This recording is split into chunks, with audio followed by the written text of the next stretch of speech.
A man looks back on his past. After leaving school, he took a job in a big city. For the past 10 years, his daily commute has been disrupted by crowded trains. The job demanded persistence, and as his responsibilities increased, he spent more time at the office. Even on weekends, he rarely had time off, and he lost his love for reading his favorite historical novel before bed. The main character felt his life had become dull and longed for the peaceful, beloved hometown he had left behind. Waking up, he found something had fallen off. His hands were tiny and his body had shrunk, and he looked out a window in a room he didn't recognize. Saw a completely unfamiliar world outside. Till, Van's maid, rushed in and called his name, warning him of danger beyond the room. Confused, he asked who she was, but she still did not understand his confusion. He said the view was stunning and he'd moved closer because the garden was so lovely. I was stunned and puzzled by his advanced vocabulary and perfect pronunciation, especially since he was only 2 years old. Even more shocked to learn Van, nearly 30, was now in a toddler's body. Once a stressed office worker in a tiny city apartment, he now had a new body and a maid, neither of which belonged to him. Unsure whether he'd been reborn or dead, he still had memories of this new life. He confirmed with Tell that she was his personal maid, and she agreed. He also knew he was called Pharaoh. Praising his cleverness, Till named his family, his father Duke Pharaoh, and his older brothers Mersha Yard and Sesto. One thing still eluded him. He had no idea where he was. The Pharaoh family sat down to eat in the dining room. Duke Pharaoh, the father and head of the family. Mersha Pharaoh was the eldest son, Yard Guide the second, and Sesto the third. While they ate quietly, maids surrounded Van. He charms them by eating his vegetables neatly. He felt like a VIP at a hostess bar. Memories of his past life in Japan stayed with him after he woke up in this world. Despite feeling unreal and confusing, he decided to make the most of it. His brother Yard looked anxious. At dinner, their father Jalpa asked Yard what he'd learned that day. Asking his sons about their daily progress was a regular habit in their home. Van thought this might be typical for noble families. Adults kept their distance from the children in the morning and stayed idle, and during the day the boys practiced swordplay and took lessons suited to their ages. Next, Jalpa asked Sesto how his day went. Once I heard from him, turning to Van, he asked what Van planned to do. Van argued cautiously and said that since he knew so little, he would study the country's history and culture. Silence filled the room as everyone, including you, went quiet. At first, Jalpa was too surprised to respond. Jalpa laughed heartily, proud that his youngest son was so bright despite being spoiled by his mother Marara. Yolpa thought Van had inherited his powerful fire magic, and Marara eagerly awaited his coming-of-age ceremony at 8 years old. In this magic-filled world, knowing one's magical affinity and its purpose was crucial. Noble families value the 4 basic elemental magics, fire, water, air, and earth, used to attack, defend their family and home, or heal. Those with rare talents face scorn. His father and brothers all used the 4 elemental magics, but Van believed any magic could be valuable if used the right way. The Pharaoh family were nobles known for their military strength, who ruled a large, war-focused state, and took great pride in fire magic that proved decisive in battle. Society resembled the medieval to early modern era, but magic made everyday life easier, and the spread of gunpowder would cause major problems. Weapons were mainly swords, spears, and bows, but magic remained the key factor. The world had 3 continents and many islands, and Van lived in the Scuderia Kingdom, a large nation in the southern part of the western GR continent.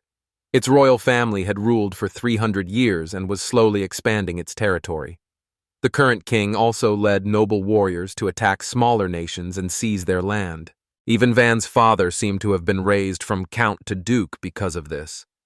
Van asked Hill whether there was only one port for ships, since sailing the open sea could mean attacks by huge monsters, and although passing through a narrow strait was difficult, it was safer. Hill explained that, besides humans, there were races such as elves, dwarves, and beast folk who lived in isolated rural communities and were rarely seen. The maids were surprised by how hard Van's questions were to follow, and when one asked if he wanted a nap, he said he was only asking out of curiosity and to check if they were tired. They said they were fine. Van kept asking about magic tools, and Hill explained that certain stones, minerals, and crystals can hold magical power, and be used to make tools tied to a person's magic ability. And after hearing this, Van planned to ask Hill his big question about prodigies later. Vesparta, a 49-year-old butler, arrived and asked Van what he remembered. Although only 2, Van already knew basic letters and numbers. Asparta had served Van's father for years and seemed skilled, but Van had never spoken to him before. This made him nervous and sweaty as he struggled to answer. Asparta asked again what Van recalled so far. Van said asking was fine because he couldn't write yet. Asparta tested him by asking what 2 plus 3 was, and Van answered correctly, then asked him to subtract 2 from 7, and Van got that right too. After a pause, Asparta said he would teach Van personally twice a week from then on. Van felt it was torture. The lessons were well above a 2-year-old's level, and there was too much to cover. Asparta was amazed by the 2-year-old's intelligence, and Van could already read, write, and learn about the noble system, land unification, and the rules. Van still wondered what a 2-year-old was supposed to be doing. Over those 2 years, he had been learning non-stop. Holding a wooden stick, he practiced swordsmanship. Sparring with Till in the tatami room felt like playtime. Another maid, annoyed that she had beaten Van, suggested he punish her. The idea sounded fun, but Till grew worried because this kind of thing was usually serious. Van just flicked her forehead. After only 6 months of training, he practiced sword techniques every day, and by age 5 could spar with older apprentices called young warriors, often winning by striking first with a stick and becoming completely absorbed in it. Drawing on judo and karate techniques, he applies them to his swordplay to defeat his opponents. Van's rivals were kids, so their attacks were simple and repetitive, and they lacked the skill and experience to beat Van. Unlike his brothers Yard and Kesto, Van also spoke with lower-class people who seemed to enjoy his company. Deputy Chief D wanted to look closely at Van's hands. D noticed Van's skin wasn't rough or peeling, his hands were smooth, and his nails were long. Van first said that despite training every night, his hands showed no sign of it, then clarified he wasn't practicing at night because he was busy with his studies, and that on free days, he trained and enjoyed wielding his sword. D found out Asparta had tripled Van's study load recently, and Van could see why his lessons had piled up so high. DeGru was thrilled and eager to teach Van swordsmanship himself. Urging Van to focus on sword skills, he noted his natural gift and offered training tailored to his physique. Debian feels proud and excited to shape Van into the kingdom's top swordsman. Seeing their earnest faces, Van told them he loved both books and blades and wanted to excel at both. D couldn't persuade him and accepted his request. Van asked for gentle guidance, but instead was pushed into exhaustion with no breaks. Even when Van tried to rest, D insisted he squat. At first he thought D was cruel, but after that remark he saw him as a foolish brute. Till arrived and praised Van for his daily efforts. Life had been hard since his rebirth, but each day brought him joy he had never known in his past life. Having found the fulfillment he'd missed, he now thrived in a grand, noble family. He vowed to fully savor this delightful life. By then, people had already called him a prodigy. A man swung a sword at Van, threatening to end his charmed existence once more. 2 years earlier, the story shifts to Van at age 6. A day spent outdoors stayed vivid in his mind. His home seemed to buzz with all kinds of people, and he watched them never grow old. With his memories intact, Van Mew's 6 years here equal nearly 30 years on Earth. Reborn as a noble family's 4th son, he was hailed as a genius. Daily sword training felt brutal, like torture. Not even 12-year-old child soldiers could beat 6-year-old Van. He learned adult skills, which was unexpectedly impressive. His loyal maid, Till, said he handled swords with such skill, like a born mastermind, and suggested he could rival his brothers and run the family. In that world, the weak fell to the strong, and the toughest ruled. But Van's path was very different this time. Wealth, rank, respect, and power went to the head of the family.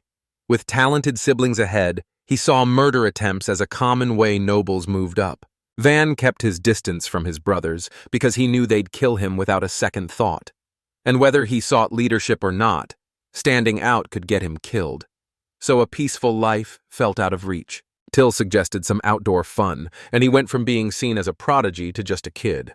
At first, he chose to act carefree. We started with a shopping trip, then visited Murray Company, a large firm with outlets across the kingdom. He kept talking until it reminded him of the scale at Costco. A man suddenly appeared, dragging a child with bound hands and shouting at him. Van stared at the child in tattered rags, puzzled by the scene. Gripping the rope, the man told onlookers it was not a performance. He claimed full rights over his child, saying the boy's debt left him no choice but to sell him into slavery. In this world, slavery laws allowed only two kinds: those sentenced to death and those punished for crimes. Yet in the past, poor families sold hungry children into slavery to cover living costs. The father admitted he had used his son to pay off debts, effectively making him a debt slave. Van understood why he couldn't look away or speak, even with the grim sight. Slavery was normal here. To him, it was a rotten system, and people barely noticed. A woman spotted Van and asked whether he was the king's son, the famed prodigy.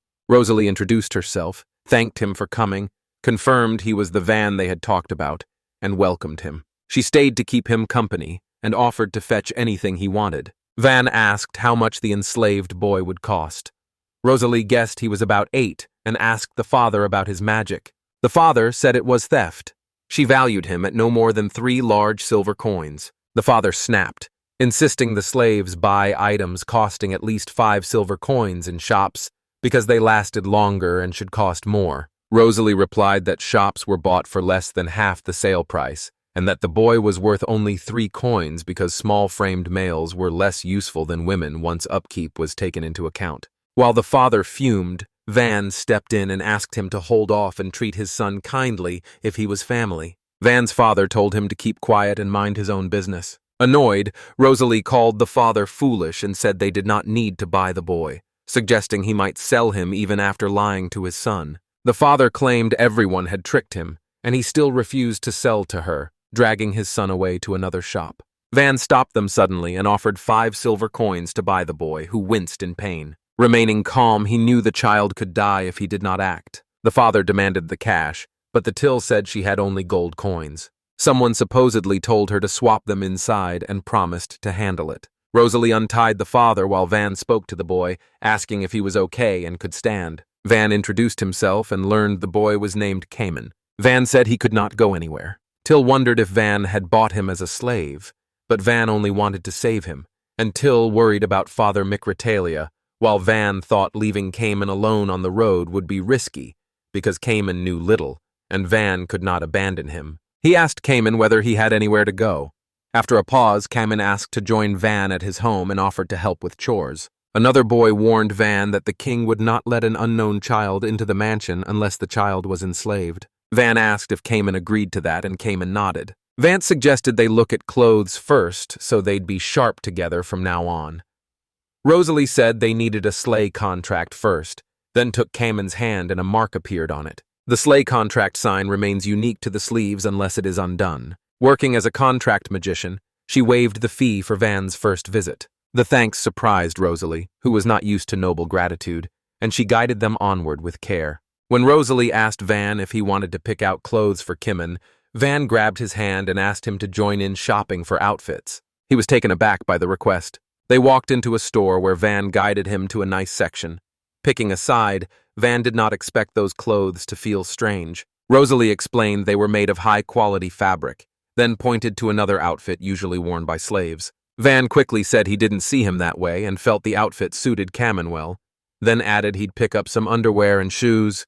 Rosalie appreciated that and noted there were great shoes to match the outfit, and Van remembered that day as his first time out. After buying a slave, he assumed everything would be fine. An approaching van pulled up and said Deputy Commander D was looking for him.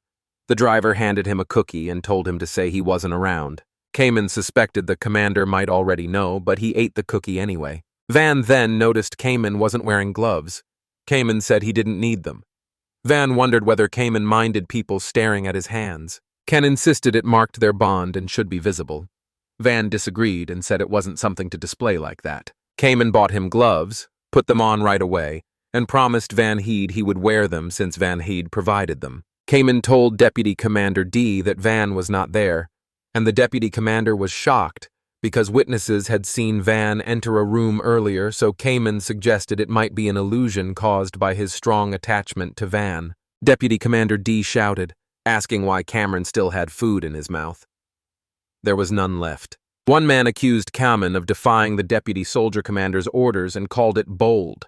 Cayman said he was Van's slave. The deputy commander repeated that Cayman had grown brave and ordered him to take Van's place, saying the commander would train him and he should feel proud. Van, who had been eavesdropping, felt sorry for Cayman. Seeing that Cayman tended to be idle, he figured there must be some reward for dropping from a genius to an average kid and decided that if Cayman quit, he would step in for him as Cayman and Deputy Commander D walked off. The next chapter focused on people talking about Van's 8th birthday, when he would have his magic appraisal ceremony, and everyone was excited because he was a remarkable talent. All the Pharaoh family's sons had magic tied to the 4 elements, including fire and wind, so they were sure Van would match fire magic too. At the ceremony, Van had no elemental match and instead had creation magic. Known as alchemy, this power was seen as the unluckiest among magic users because it required collecting metals like iron and copper, visualizing the item, and crafting swords or jewelry, which used up large amounts of magic and limited what could be made.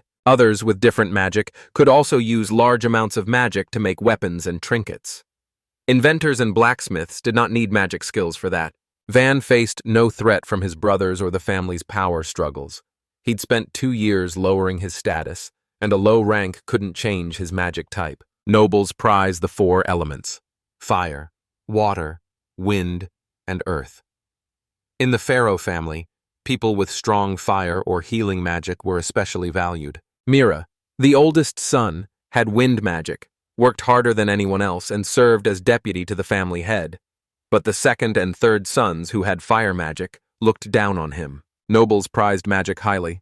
Jalpa, Van's father, couldn't believe his child used creation magic, since both parents had powerful fire magic. Van's mother became frail despite her strong magic and died after his birth, which raised Jalpa's hopes for him. Drawing his sword, Jalpa said Van had shown unusual skills since childhood and admitted he had been foolish to expect much from him. As a result, he said the Duke family would not be held back. Determined to keep the secret, he said he would have to kill Van. Van froze, didn't know how to react, so Mira, the eldest son, stepped in to shield him while Yard asked what was happening. Mira said he controlled an untouched section of the Duke's land, including a remote village in the area. He proposed transferring that area to Van. Land Maragain was where he became a duke, and it was also where Count Ferdinand, whose land had shrunk, sent knights to judge. Giving the village to Van would not cause problems, even with a knight near Count Ferdinand, and the newly acquired land still showed loyalty to the duke's family, so placing a family member there, even as a figurehead, would help. Yard approved the plan and decided Van would stay in that village as its lord. He told him to leave when he was ready. After praising Mara for proving his worth, he left. Immediately afterward, Marin apologized to Nell before Van. Seeing his little brother struggle with creation magic made him angry, since their father and brothers had always treated him badly for his wind magic, and he wouldn't mind if Font resented him for suggesting such a difficult idea. Van did not hate him at all because Mira had saved him. Otherwise, he would have faced death or capture. His tongue might have been cut out, and he would likely have ended up a slave. At that desperate moment, he vowed not to waste the chance Mira gave him. Mara was constantly amazed by Van's sharp mind and often wondered where he learned such impressive words. And Esparta believed Van fought things through more deeply than he did, and from the start, loved reporting Van's successes and progress. The Duke family sent Van to a remote spot for a difficult assignment. Van was ready to give his full effort, and Mara said he was fine with that as long as it helped Van. They gripped each other's hands firmly, and Van thanked his brother. Back home, Till was furious, insisting that even without magic, Van was a smart, respected noble. She found sending him to a distant village ridiculous, but being a feudal lord had its appeal, and with a silence order in place, Van countered her, valuing her support and admitting he was eager for this new village life, a surprising turn. Van realized that remembering the gap between ordinary life and noble rules let him now call himself free.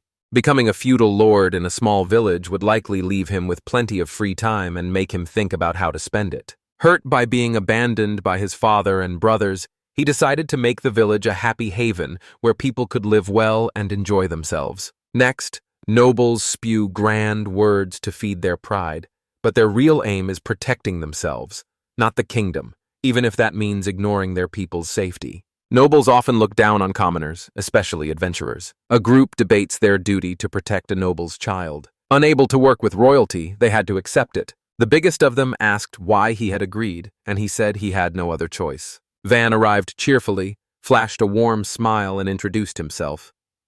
Ordo, who seemed to lead the group, was struck by Van's charm and returned the polite greeting. Van began complimenting Ordo on his large, hefty weapon. The rest of the adventure crew watched Van with awed curiosity. After greeting everyone, Van left, having made a warm impression. They liked him, and he seemed like the kind of sweet kid they'd be guarding, but Ordo warned them not to muss his hair. Meanwhile, Van was with Cayman, preparing for their journey. He ordered him to load his bags onto 3 horse carriages, noting the escort couldn't use the night army wagons, so Mara had hired adventurers instead, and they had planned to send only 1 carriage for him at first, but Mara insisted on more. Till joined them too.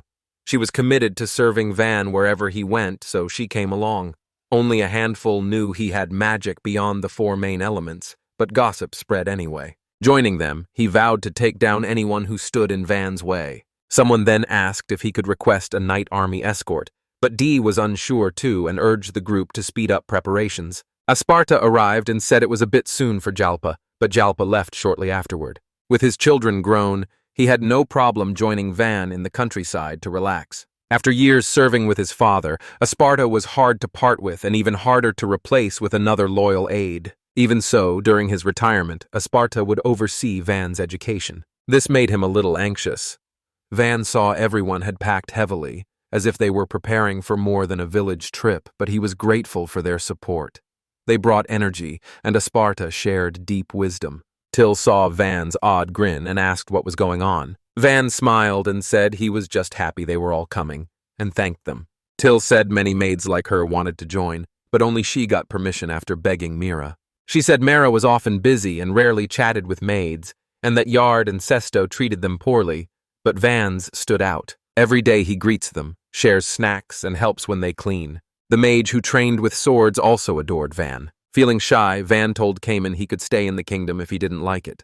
The Slade deal could be changed or ended, and Miro would agree quickly. Cameron said he'd chosen to serve Van for life, and a flustered Van playfully said he must like him that much. Cameron said earnestly that he both liked and admired him. Time to go. Van felt his father wanted him to leave quietly and erase any trace of him. He had spent 2 years in that town, but now it was empty. As they were getting ready to leave, a girl ran up and called out to Van. Recognizing the guard's daughter he'd met a few times, he heard her ask if he was going somewhere and wondered where she'd heard that. Van looked where she pointed and saw a man with horses behind them. He found it mortifying. The soldiers said on Dee's orders they did not want Van to slip away like a fugitive, that they at least wanted a proper farewell, and that Dee was napping in the carriage and would inform him when a woman was killed. They woke, then Dee woke up, shouting that Van, the kingdom's 4th prince, was present. He ordered the robe to be cleared for him and said he'd handle any officer who asked for approval. People gathered, asking Van where he was going, urging him to return soon, and wondering if he was studying in the royal capital. Say goodbye, surprised at how much they seemed to care. Meanwhile, Till Gruter began to sob. A man approached Van and said the beef barbecue was ready. Van realized they'd need to travel through 2 cities, but first they stopped to camp for the first time. Having once lived in a car, he now faced his first camping trip in a dangerous, monster-filled world. For this trip, he had hired 2 adventure teams to guard him. The man with the beef barbecue ortho sheet appeared to be the leader, a skilled adventurer with over 20 years of experience, comfortable dealing with clients, even an 8-year-old leg Van, whom he believed could communicate firmly. Van thanked them for the beef and for Ortho's care, then suggested Ortho take a break for a while. Even the adventurers noticed Van's generosity. She imagined that if Van were her master, they'd discuss 100 more wonderful topics. He then realized that after leading the town and passing 2 cities, he could not do it multiple times. After thinking over what they'd encountered, he planned 4 more city stops, some large and some small, with a full day of rest at each, and noticed they were moving slowly because of heavy luggage. In 2 weeks, they covered 50 to 100 kilometers a day, about 500 to 1,000 kilometers so far. The kingdom was vast, like crossing 3 or 4 prefectures in Japan, though he wasn't sure of the exact distance. Till told Van they would arrive at the village soon. Van finally thought it resembled a workplace getting a new manager. First impressions mattered. Lost in thought, the carriage stopped as it entered the city, and Van asked what was happening. The man gripping the reins said the village was in trouble and under attack. Then the Ventures came in and formed a circle, debating their next move and trying to form a strategy. Someone guessed they were bandits or fleeing mercenaries. A second said anyone feeling scared or unsure could step back, while a third said he was ready to fight. Sturdy, thick wooden walls protected the village, making arrows nearly useless. Armored soldiers guarded the gate with a group of magicians behind them. The villagers could only hide like turtles in their shells and urged Van to let them fight, insisting teamwork could beat the enemy, as he put it. Van estimated the foes numbered around 40 to 50. He wondered if they should battle without knowing their enemy's nature. Arthur Sheet said it was too risky. Dee admitted he knew injuries or deaths were possible, but everyone could handle it. Arthur said he had his own rule and did not take jobs that required sacrificing teens. Arthur told Dee that as an adventurer, Dee must have faced such moments often. The author replied that putting everyone's lives at risk would have killed them long ago. Dee asked if anyone in the group would risk their life.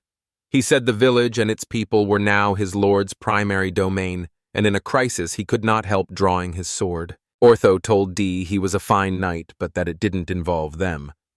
He said extra pay wouldn't matter if he died, that he at least liked guarding Van, and that they might escort them depending on the circumstances. Although Bard rejected it, Dee would gladly die for others, and he said Dee could take on more than 30 foes, including mages, calling it an even fight and warning that if Dee fell now, no one would lead the village and the people would not fight even if Dee died first. As noted, he remained a 4-element mage, saying the open space would reveal their combat strength. He shocked Ortha by fighting and then told everyone they didn't need to take chances. He started by raising a barrier wall.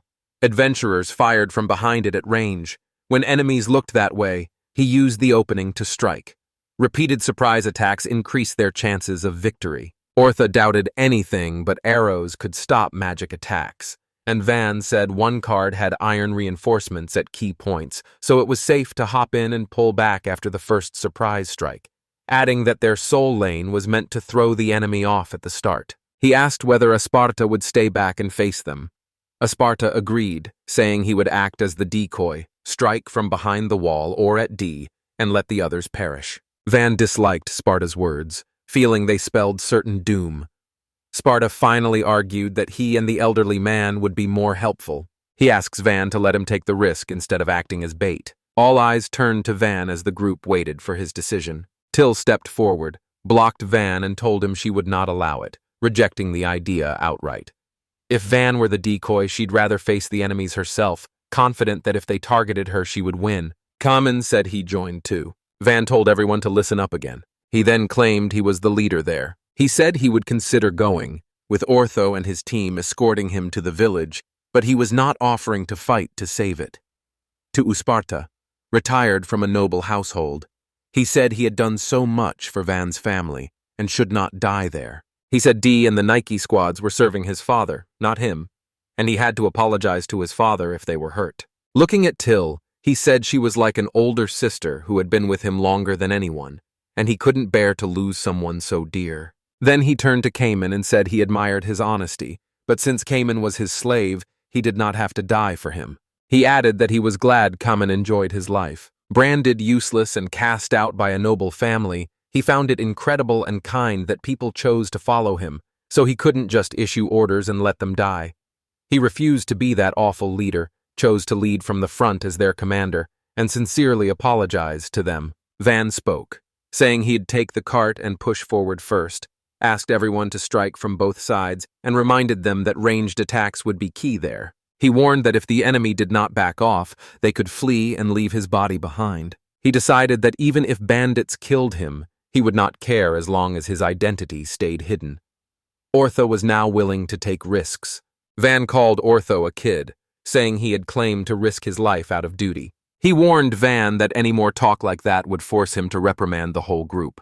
Paul admitted she had been tricked by nobles before and had only met boastful ones, but Van remembered each of their names. That's why they were willing to risk their lives, she said, and everyone agreed. Meanwhile, Van figured he remembered Puyol's name because she was cute. They called these proud knights for the Pharaoh family as they served Van, who would shape Pharaoh's future. He vowed to guard Van there and to secure Pharaoh's tomorrow. A Spartist said that once the exile was over, he hoped Van would remember his noble duties and obligations. He told Van it would be done in 3 days. The Van thought it felt endless. He said he tweaked the area and carried out his plan, first building a barrier and then striking from a distance. D and his knights would charge from the left, Ortho and his crew from the right, and those not fighting would stay ready for emergencies. They shouted they got it, and they all began the plan. With the wall up, D with his knights and Ortho with his team were ready to advance. Ortho thought old Butler was more of a mage than a servant, able to fight well as a 4-element mage. Still, Ortho wondered if, in some cases, Ortho said refusing the young master's order back then might have cost his life, and he added, the young master was too precious, so no noble like him should die so young. Ortho said that if he could, he'd make that boy a lord, and that the past 2 weeks had completely changed his view of nobles. A family could have someone like that. He was curious about Van and promised to rush to help if trouble came, even though Ortho still knew little about him. As lord of a small village, he could not back out, so he risked his life out of duty despite being dragged there, not just for the land and its people, but also for the knights, retired butlers, maids, and slaves, because adventurers had pushed him to create plans that protected everyone without losses. Even an 8-year-old like Van would risk death just to save himself. To Ortho, Van was truly an odd kid, and when Van returned, Cayman finally embraced him and thanked God with relief. Ken figured if Van were in danger, he'd protect him first, then follow him anywhere. Van considered them his real family and told them there was a fight, urging them to act if they could help. He told them to get medicines and first aid kits from the cart. Paul said they would step in only if things got risky and nothing else. They shouted Roger and charged back into battle. The bandit screw relaxes. Nearby towns and villages were crumbling, and the assault on this small village was almost finished. As the bandits planned their next move after the attack, an arrow struck one of them from behind a wall. Ortho and D struck at the same time, and Ortho admired D's skill, effortlessly wielding a massive sword, why he served as the Pharaoh family's deputy knight commander. The enemies panicked. They tried to flee, and Ortho chased one he spotted heading their way, shouting for him to stop, but the ranged team couldn't see past the wall. Calling out, he warned that the enemy was approaching, but it was a little too late. The poor face a huge foe. She needed her magic, but it took 10 seconds to recharge, so she couldn't use it. She believed death was certain, but Vannon rushed in and saved her. She warned them it wasn't a fight kids could handle, but they ignored her and attacked. Relentless strikes brought the enemy down. Van warned Warren that more enemies might attack there and told them to guard the front, while Paul wondered what was up with this kid. Eventually, some bandits fled, and the attacking force was wiped out with no casualties, so they achieved the best outcome after that. Ortho said they would complete the job if they received half the client's fee. He cared about more than money, and asked if he could stay a while. The others declined because they had work in the next region, and the gig ended here, though they would return later, and a few wanted to stay with him. Dense woods and nearby peaks let him hunt demons for a while without taking quests, and he could even earn some coin. Paul noticed Van did not seem like a noble's son, which is why Ortho stayed nearby to see what a boy like him would become. Van's quick mind stood out, unusual even for a noble education, and at first she seemed like a noble child. But once he spoke, that impression faded, and he proved courteous and kind while often behaving like a warm, lively kid who never hinted at looking down on commoners despite his noble roots. And Ortho confessed he'd never met a noble like him, as the crew nodded in agreement. They remembered Van saying before the fight that his magic was not suited to combat. In short, he had been ready to give his life for all of them back then, a choice unlike any noble's. Poole noted Van had stepped in to save her when she was trapped, and his actions did not seem childish but resembled the season knights from countless fights. Yet this boy wasn't even 10 years old. An enigma, he outshone any noble they'd met.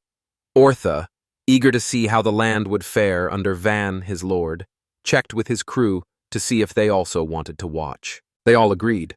Till kept pestering Van, insisting he let Cameron take the lead next time. Cannon was planning how to get even tougher. Pulse stepped up and apologized for cutting in. Teasing him, she said Van was already making girls cry at his age, and Van said he wanted to be genuine with her because she mattered to him. Paul wondered if he was an elf because their kids don't seem to age the way they look. She still wasn't sure how to address him, a noble who did not behave like one. Van said Till had raised him from infancy and assumed he was human. She then asked where he had learned his sword skills. He nodded at Dee and said he had been trained by him personally, and though not yet fully grown, he had been taught to surpass his own strength. She asked whether his quick thinking and intelligence came from Sparta, and Van said yes. Paul notes she said she owed her life to Van's bravery and skill with the sword. Deeply grateful, she would always remember this favor. Vangrind said it was no trouble. Paul worried it would be a problem if it came from noble charm. An adventurer here had won the loyalty of another. Sparta told Van that the villagers were gathering at the gate. Van had never faced this before, so he planned to make a strong impression. Moments later, the villagers crowded around and Van stepped forward to present himself to everyone. He said Lord Pharaoh, the recent ruler of this region, including their village, had sent him to govern it from now on. Rhonda, the village alder, stepped forward and thanked him for saving the village and its people. Van brought up stories about local owners and troops who had ignored orders, said he would protect the village and take charge from then on, and asked for their support and cooperation, while Ortha found it overly stiff, but kept quiet. Rhonda welcomed him into his home to show goodwill. Inside, he said the village had 150 residents 6 months ago.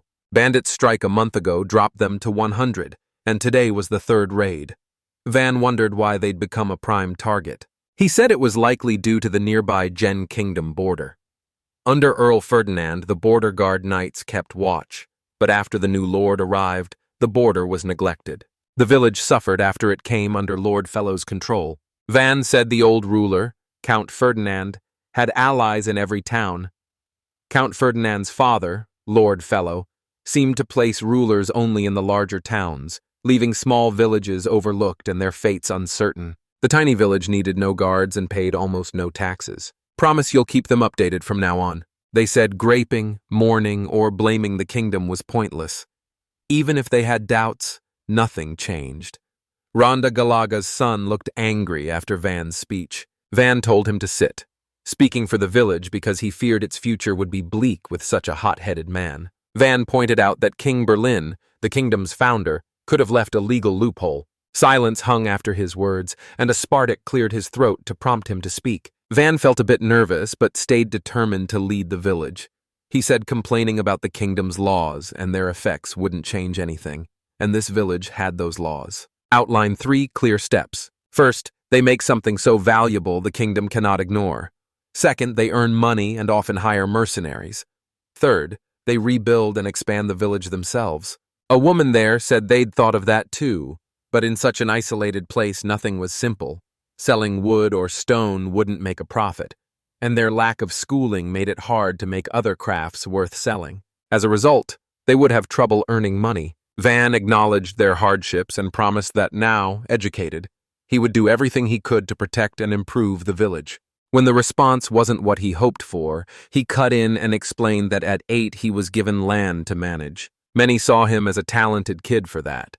Dee chimed in that his knight leader had come to serve them loyally and wanted to join their group. The villagers were clearly moved and impressed by their words and asked if Van had the 4 elements. He stopped them and said he didn't have those skills, so they couldn't count on him for fighting. Reinforcing the walls was their top priority to keep intruders out. The fence was sturdy but made of wood and vulnerable to fire. Sparta said the stone would hold firm with active magic, though it later turned to plain dirt. So Van told him to use stones to reinforce the walls, and Sparta was confident they could build a strong barrier soon. A moat could help too, keeping bandits away, and he offered to take on this task. He urged them to set traps and prepare to attack from the wall. They need simpler bows, arrows, or stones that villagers can handle. Van stepped forward and told everyone his plan, promising to work hard to help the village grow. Although young, he said he had support and that his allies would fight back if enemies came.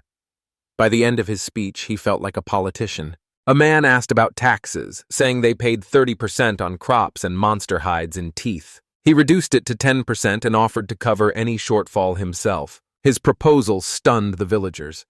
He said a steady life mattered most, noting some had sold their children to pay debts, while others feared the bandits would soon return and wanted to keep watch at night. He said a message would take 2 weeks, so aid would arrive too late, and because of the distance it probably would not come, leaving the villagers angry about being left behind. Van understood their frustration, but said the Marquis did not have the money to hire night staff to guard such a large area.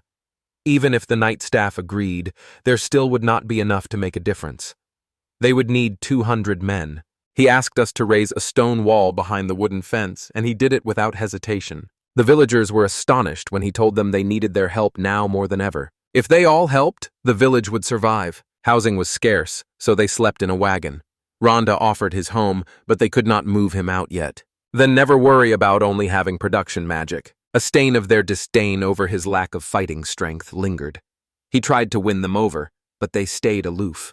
To secure the village's success and a joyful life, he had to win their trust. He promised himself he'd protect the village and make it a great place to live. In the next chapter, Van, Asparta, and Rhonda talked.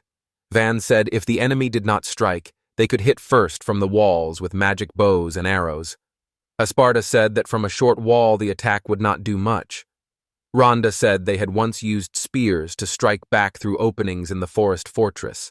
Reply that the enemies were now in a similar spot, so they could be jabbed with spears again. Van mentioned the word catapult, and Rhonda did not know what it meant. Sparta clarified that it's a weapon for sieges, not suited to their defense. Detold told Rhonda it hurls giant rocks, though the rocks land unpredictably and reloading takes time, and it could still smash fortress walls and lookout towers because those are large targets. They said throwing a crate of small stones would extend their range, aiming at the gate would boost the impact of their strikes, and adding oil bottles and a torch to ignite the ground would make the attack fiercer. Intrigued, Asparta asked to invent this device. It turned out to be Van, though they doubted his production magic. Then I didn't fully understand it myself either. He traveled to the countryside to practice shaping stones, wood, and metal, and now he demonstrates his skills. Moments later, Van asked Ortho whether they could take over the village now that the rival group had fled. Ortho agreed to stay a while to earn extra money hunting legendary beasts. He pauses, sensing monsters nearby. Grieving for Van, he warned it might be risky, and suggested Van rest under the nearby trees. Van marveled at Ortho's skill at finding and crushing hidden foes as Ortho roamed. Even with his talent, he couldn't level up. Kin saw a massive tree. Van said it was too large to chop down. The one he pointed to was also too big. Van tested his ability. Unable to picture the form clearly, he made the magic odd and weak. Production magic was not easy to control. Focusing on a tiny piece, he thought he could shape it as he wanted, and a warm feeling grew in his gut and flowed to his fingertips. The image had to be small and precise, and he had to picture even the fibers of the trees, and if he did, they'd weave together into a tight bond. He knew he'd done it when the fibers split and fused. They freeze into a line of wooden figures. It looked like wood but was actually a lip-like plastic. The fiber block was remarkably tough. It was stronger than treated wood, so they planned to craft many items from these blocks. They would refine them later, after they reached the coach. Poole came up first and asked if he had gathered wood. It was lighter and tougher than Ortho expected, resisting breaks. Van urged him to test its durability by trying to break it. Ortho struck the block again and again. Not a single split appeared. Van wondered whether rock or this wood was sturdier, and he was thrilled to find something so practical. By the carriage, he realized his magical energy was completely drained. Finally, he had heard that magic was tricky when rules fell apart, and he watched his creations become admired for their fine craftsmanship. Still figuring out how magic worked, Van had to picture an entire weapon, its metal, sharp edges, and shape. He forged a sword and handed it to Cayman. He was so odd that he promised it would become a family treasure. He forged an axe for Till and, seeing her expression, wondered if she disliked the weapon. After working hard to make the axe strong and scratch-proof, he fell. Till assured him she loved axes and even cuddled it. Acting pleased and convinced she liked it, Van hid the truth and vowed to make her jewelry himself next time, because he knew she did not. He thought using more magic might increase his power. He then came up with a novel way to use it. Moments later, Ortho praised Asparta's magic, calling him a fine mage alongside Van. which flattered Van and made him feel equal to a Sparta. Paul found a Sparta odd, since mages like him usually joined armies or became top adventurers. Van was quietly grateful that Sparta stayed with him as he neared retirement.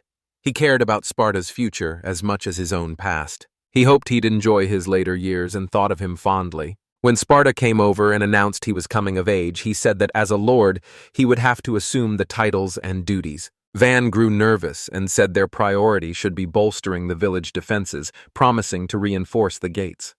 As Sparta pulled him along, he stopped and asked how Van planned to do it.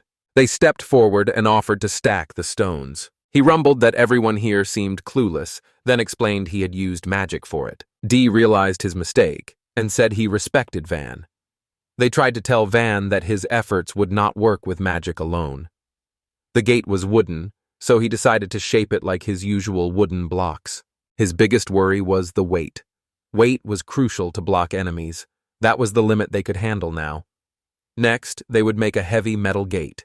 Then he focused and created a huge gate that stunned everyone. Ordering Ortho to slash it with his sword, he said it had fixed itself, and he wanted to test its strength. Ortho swung with all his might. That was a solid strike. It only left a small mark. Van Felt said it wasn't right, though others quickly disagreed. The next morning, he woke up cramped and irritated from sleeping in a tight space with only a sleeping bag, still unable to clean up properly after sleeping in camps and wagons on the journey. And in the village, the carriage had been their bed. Outside, Till and Enan met him, and he seemed fine, but something was off. The tail and the rest were worn out and too tired to keep going. They needed food, clothes, and shelter before defending the village. He decided to try building a house. He asked Cayman to grab the wooden blocks, and Rhonda came over to ask what was happening. Van planned to build a house there and checked that it was safe and suitable. Rhonda said the village center was ideal for his mansion. Van also thought about a festival when they had spare time.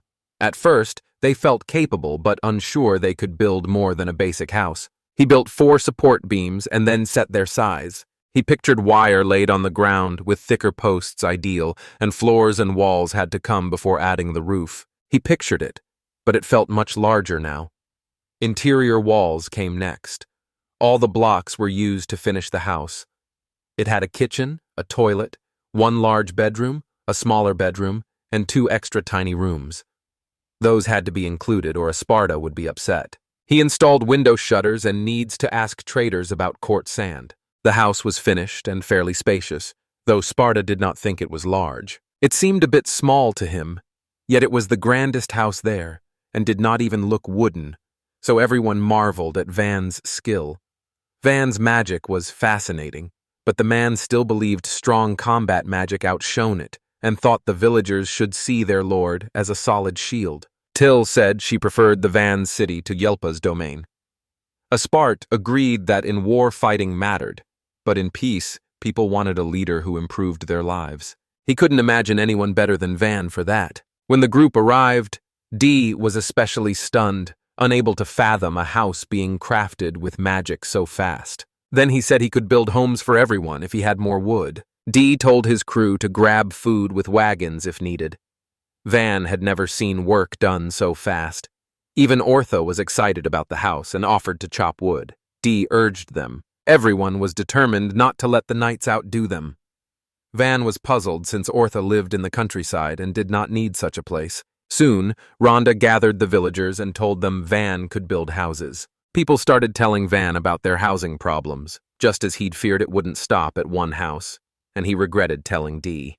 But you could see how run down their homes were. At last he agreed and told them to line up for new homes. If his magic could lift their spirits, he had to try. Espa and the villagers worked on the barricades. Mr. Orr and others joined him to cut timber.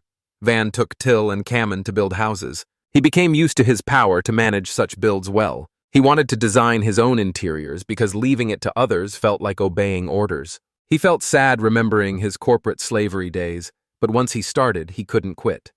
Dee remained awed by Van's vast magic reserves. Building such an impressive mansion took real know-how. The homes formed 4 clusters. Streets and alleys followed a grid layout, a style known as a block. Common folks' houses were built alike to keep things fair.